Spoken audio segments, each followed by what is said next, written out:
우리 사랑하는 동역계 3D 중고등부 모든 공동체 여러분 반갑습니다. 요즘 날씨가 참 좋죠? 그렇죠? 아닌가요? 여러분들 계속 학교에 학원에 건물에 틀어박혀 있어가지고 하늘을 잘 못 보지 않나요? 그렇죠? 그럴 때마다 여러분들 가끔 이렇게 점심시간 때나 체육시간 때 여러분들 밖에 나와서 하늘을 잠깐 보았으면 좋겠어요. 참 청명하고 또 밝고 또한 선선한 바람으로 인해서 참 기분이 좋아지는 것 같습니다. 여러분들 힘들 때, 어려울 때 그럼 밖에 나와서 또 하늘을 보고 나무를 보면서 그것을 창조하신 하나님을 묵상하면서 여러분들에게 주어진 그 삶을 살아가고 그 하나님과 동행하는 삶을 여러분들이 살아가길 바랍니다. 하나님이 괜히 이 세상을 만드신 것이 아니라 것을 보면서 하나님을 느끼고 위로를 얻기 위해서 하나님이 것들을 만드셨으니까 그것들을 보면서 하나님을 묵상하고 또한 그 안에서 주어진 하나님의 말씀을 여러분들을 기억하여서 하나님의 백성답게 하나님의 자녀답게 거룩한 삶을 살아가기를 주님의 이름으로 권면합니다. 우리는 계속해서 사무엘하의 말씀을 보고 있습니다.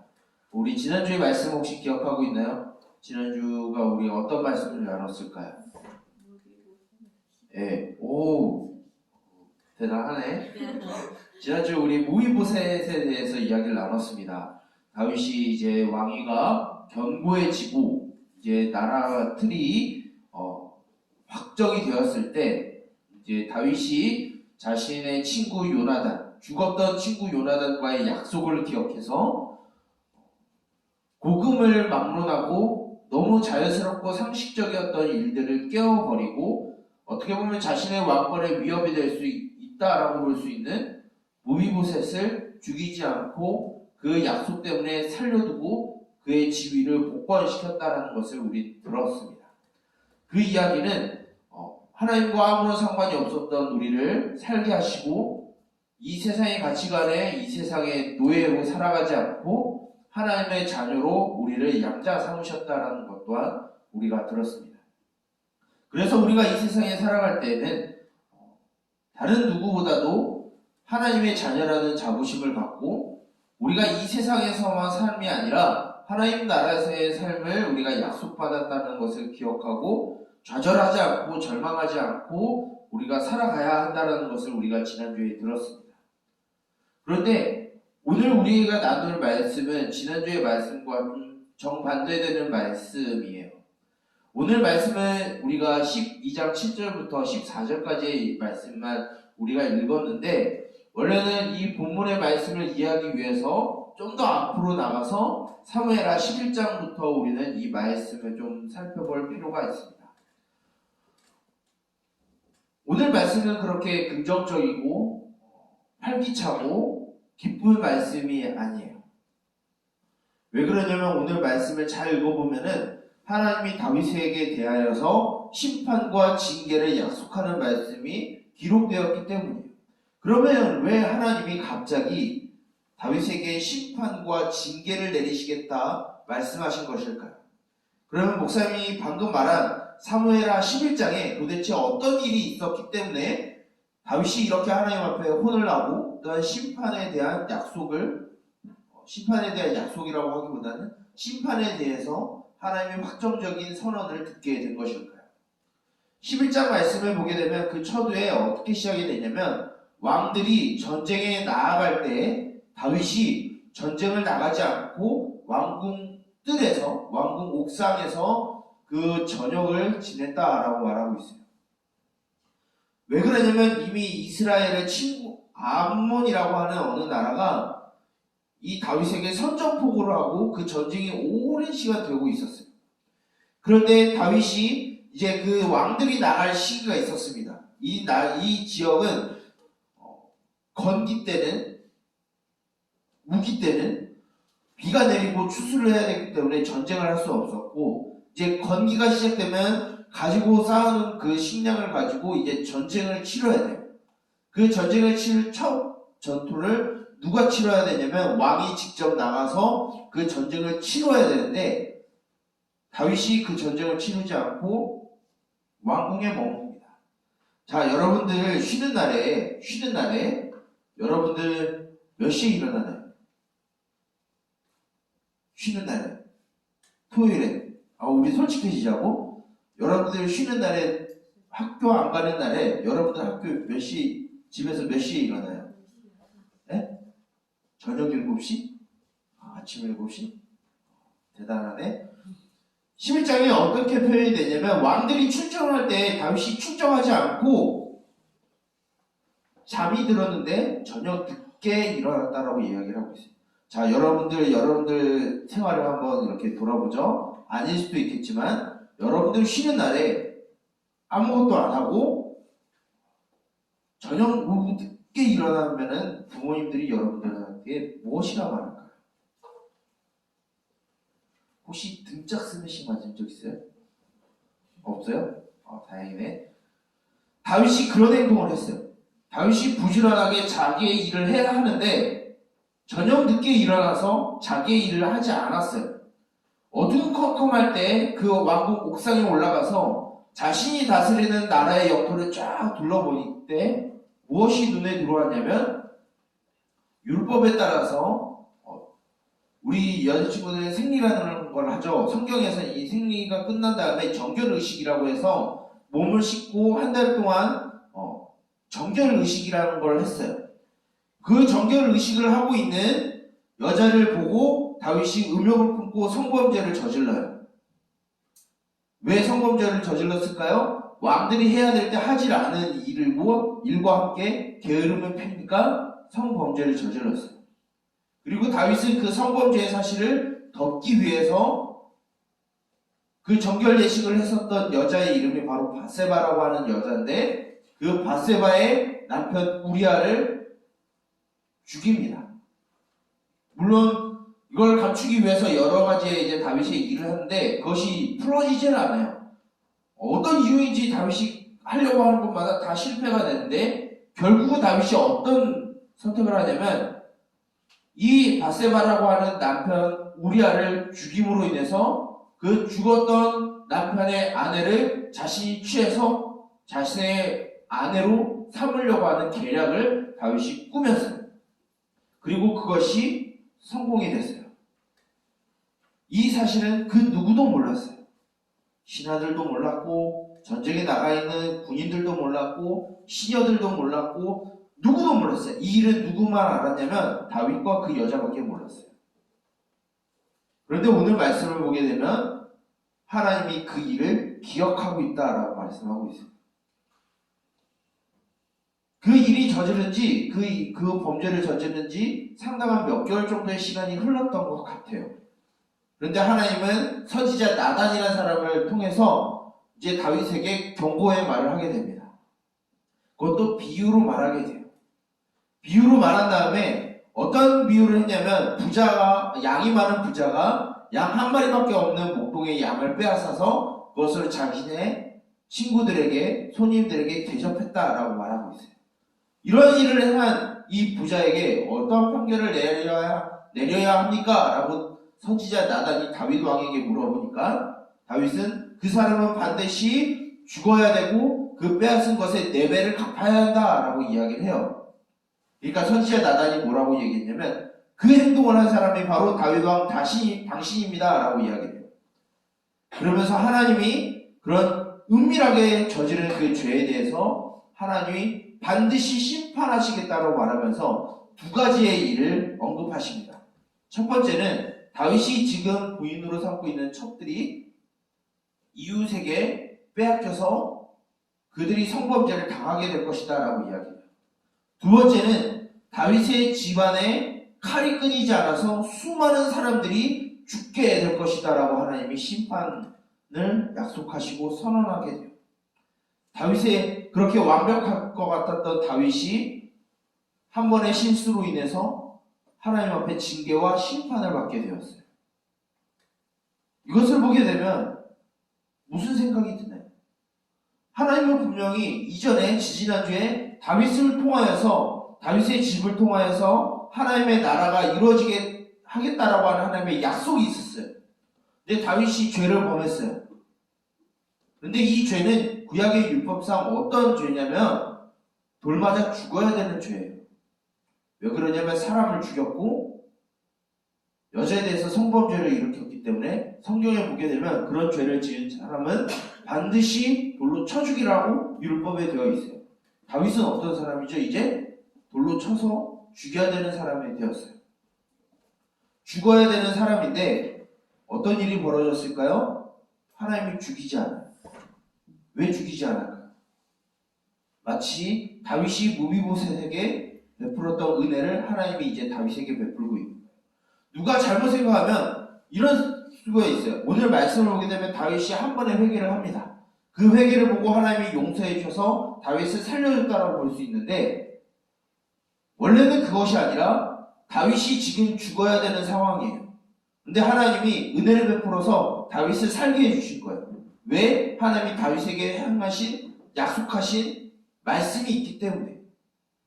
근데 오늘 말씀을 보게 되면 이 다윗이 그 약속 때문이라도 하나님 앞에 회개하는 모습을 보이게 됩니다.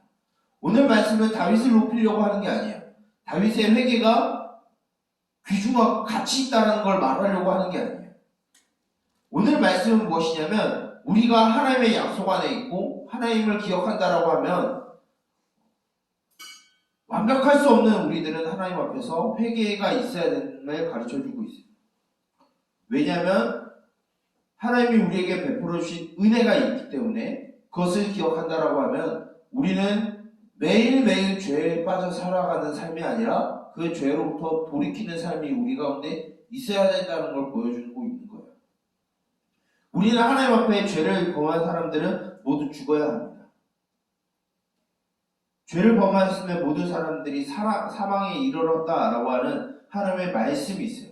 우리는 하나님을 떠나서 하나님의 말씀을 기억하지 않고 모든 하나님의 말씀 가운데 기록되어 있는 그 모든 죄악들을 우리가 범한다라고 하면 하나님은 우리들을 심판하시는 것이 너무나 당연한 거예요. 근데 오늘날 우리는 바로바로 죽지 않습니다. 그 이유는 뭐냐면 우리에게 기회를 주시는 거예요. 회개할 기회. 다윗이 회개할 수 있는 것은 하나님이 은혜를 베풀어서 살려두셨기 때문이에요. 오늘날 우리가 우리의 삶을 잘 돌아보게 되면 하나님 앞에 거룩하고 성결하고 착한 삶만은 살지 않아요. 우리가 하나님의 약속을 받고 하나님의 자녀로 살아가고 하나님의 백성으로 사랑받는 사람들이지만 우리의 삶을 곰곰이 잘 생각을 해봐요. 하나님의 마음에 합한 삶을 살아가고 있는지. 아마 100이면 100 우리는 하나님의 말씀을 듣지 않고 우리의 생각대로 우리의 마음대로 하나님의 말씀을 듣지 않고 우리의 생각대로 살아가는 것이 우리의 삶의 전반적인 모습이에요. 그런 삶을 살아가는 우리들은 하나님 앞에 심판을 받아도 어떠한 변명조차 할 수 없는 것이 우리인데 하나님은 우리에게 회개할 기회를 주신다는 거예요. 하나님은 선지자 나단을 보내지 않고 그 자리에서 다윗을 바로 죽일 수도 있었어요. 근데 왜 하나님이 선지자 나단을 보내서 다윗의 죄를 낱낱이 숨김없이 고발하게 하시는 걸까요? 회개하라고 말씀하시는 거예요. 오늘날에도 이 말씀을 나누는 우리들에게 하나님은 무슨 말씀을 하시냐면 하나님이 기회를 주시는 이 시간 가운데 우리가 범하고 있는 그 모든 죄에서 돌이킬 것을 말씀하십니다. 저와 여러분들 하나님의 말씀을 따르지 아니하는 죄인이라는 사실을 우리 또한 기억해야 돼요.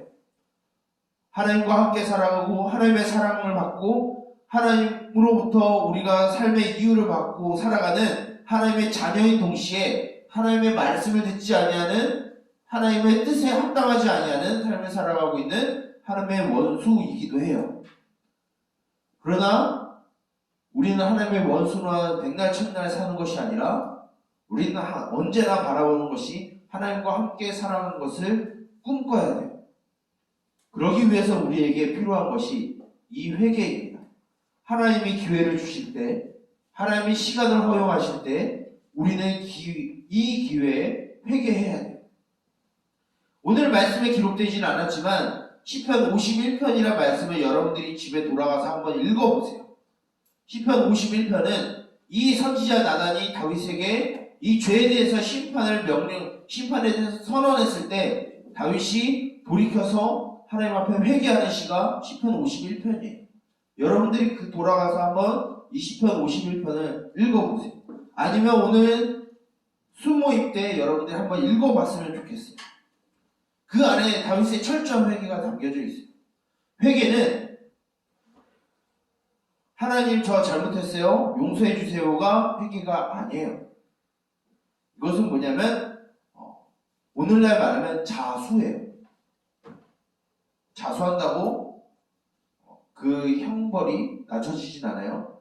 물론 법에 따라서 조금 감형이 될 수 있겠지만 자수한다라고 해서 끝나는 게 아니에요. 하나님이 원하는 건 자수 자복으로 끝나는 것이 아니라 회개를 원해요. 회개는 뭐냐면 내가 다시는 그 죄를 범하지 않는 거예요. 이 회개를 한 이후에 다윗은 나이가 들어도 몸이 차가워지고 죽음을 눈앞에 두어서도 다시는 여자를 가까이 하지 않았어요. 하나님이 오늘날 우리들에게 원하시는 것은 이런 거예요. 내가 죄라는 사실을 알아요. 이것이 하나님의 마음에 합하지 않은 걸 알아요. 그러면은 하나님 앞에 하나님 저 죄송해요, 잘못했어요로 끝나는 것이 아니라 다시는 하지 않을게요까지 나가야 돼요. 저와 여러분들이 하나님의 자녀라면 하나님의 나라 안에서 살아가겠다라고 하는 그런 믿음이 있다라고 하면 저와 여러분들에게 이러한 회개는 계속되어야 합니다. 여러분들에게 여전히 끊어내지 못하는 죄악들이 무엇이 있나요? 누군가를 미워하고 누군가를 차별하고 누군가를 혐오하는 것들, 아니면 하나님보다 돈과 성적을 더 중요시 여기는 것들, 하나님보다 게임과 또한 다른 영상들이나 SNS를 더 중요하게 여기고 더 사랑하는 것들, 하나님이 이 모든 것들을 죄라고 하나님이 우리들에게 말씀하십니다. 우리가 범죄를 아예 안 할 수는 없어요. 왜냐하면 우리는 아직 여전히 부족하고 연약한 존재이기 때문에. 그러나 그것으로 끝나는 것이 아니라 하나님은 우리들에게 주어진 시간 안에 회개할 것을 요청하십니다. 오늘도 하나님이 나단을 보내서 심판과 징계를 선언하신 것은 이제 내가 너를 심판하고 벌 내리고 너를 망하게 할 거야가 목적이 아니라 회개하라는 뜻으로 하나님이 선지자 나단을 보내셨어요. 동일하게 오늘 이 시간 이 말씀을 나누는 것은 우리 안에 여전히 끊어내지 못하는 그런 게으름의 죄악들, 하나님을 발견하지 못하고 하나님의 말씀을 듣지 아니하는 우리의 그런 미련하고 어리석은 죄악들로부터 돌이켜서 하나님의 백성다운 삶을 살아가기 원하는 그 하나님의 말씀을 들으라고 하시는 그 뜻 가운데 오늘 이 말씀을 묵상하기 원합니다. 저와 여러분들 가운데 절망하지 않는 것, 좌절하지 않는 것, 낙담하지 않는 것 중요합니다. 근데 동시에 우리가 죄인이라는 사실을 기억해서 날마다 우리의 끊어내지 못하는 죄악들을 끊어내고 하나님 앞으로 돌아가기를 힘쓰고 하나님을 닮기를 소망하는 저와 여러분들이 되길 원합니다. 그래서 우리의 삶 가운데 범죄를 하는 것보다, 하나님을 떠나는 것보다 하나님과 함께하고 하나님을 닮아가는 삶이, 죄로부터 돌이켜서 하나님께로 향하는 삶이 더욱 가득하기를 주님의 이름으로 축복합니다. 기도하겠습니다. 살아계신 하나님 아버지, 거룩하시고 성결하시며 정결하시되 흠이 없으시며 거룩하신 그 하나님의 이름을 우리가 찬양하기를 원합니다. 그러한 하나님과 함께 살아가길 원합니다. 그러나 우리의 삶을 돌이켜봤을 때 여전히 끊어내지 못하는 여러 가지의 죄악들이 있음을 주여 고백합니다. 더러운 말을 하고 있는 우리의 입술과 남들을 미워하고 증오하고 혐오하며 차별하고 있는 우리의 마음의 죄악들과 생각의 죄악들과 행동으로 범하는 모든 손과 발의 죄악들을 주여 용서하여 주시옵소서. 주님께서 선지자 나단을 다윗에게 보내신 이유는 징벌과 심판이 목적이 아니라 회개하기 위한 하나님의 방법으로서 그에게 보내셨음을 우리가 묵상하기를 원합니다. 주님, 이 시간에도 우리가 이 말씀을 하나님의 말씀으로 받아들인다라고 하면 여전히 끊어내지 못하는 죄악들을 우리 가운데 끊어낼 수 있게 우리에게 힘을 더하여 주시옵소서. 그래야 주님 앞에서 언제나 사랑받는 자녀로서 거룩한 존재로서 살아갈 수 있게 하시고 그 정체성과 그 가치관을 잃지 아니하는 삶을 살아가게 하여 주시옵소서. 이제 이 예배 이후에 다시 우리의 일상의 삶으로 돌아갑니다. 하나님 아버지, 죄를 범하기보다는 하나님의 말씀을 듣고 그것을 지키는 삶이 우리 가운데 있게 해주시고 손과 발로 죄를 범하기보다는 손과 발로 사랑을 베푸는 우리들이 되게 하여 주시옵소서. 이 모든 것을 예수 그리스도의 이름으로 기도드립니다. 아멘. 목사님이 축도하고 강구한 이후에 모든 예배를 마치도록 하겠습니다. 이제는 우리 주 예수 그리스도의 은혜와 하나님 아버지의 사랑하심과 성령님의 인도하심과 보호하심과 지도하심과 감동하심과 교제하심의 은총이 우리 가운데 끊어내지 못하는 죄악들을 끊어냄으로 인하여서 단순히 자복하고 끝내는 것이 아니라 그 죄로부터 돌이켜 하나님의 백성으로 하나님의 자녀로서의 삶을 살아가기를 소망하는 우리 동현교회 3D 중고등부 모든 공동체의 머리머리 위에 이제로부터 영원토록 함께 있을지어다. 아멘. 강구하도록 하겠습니다.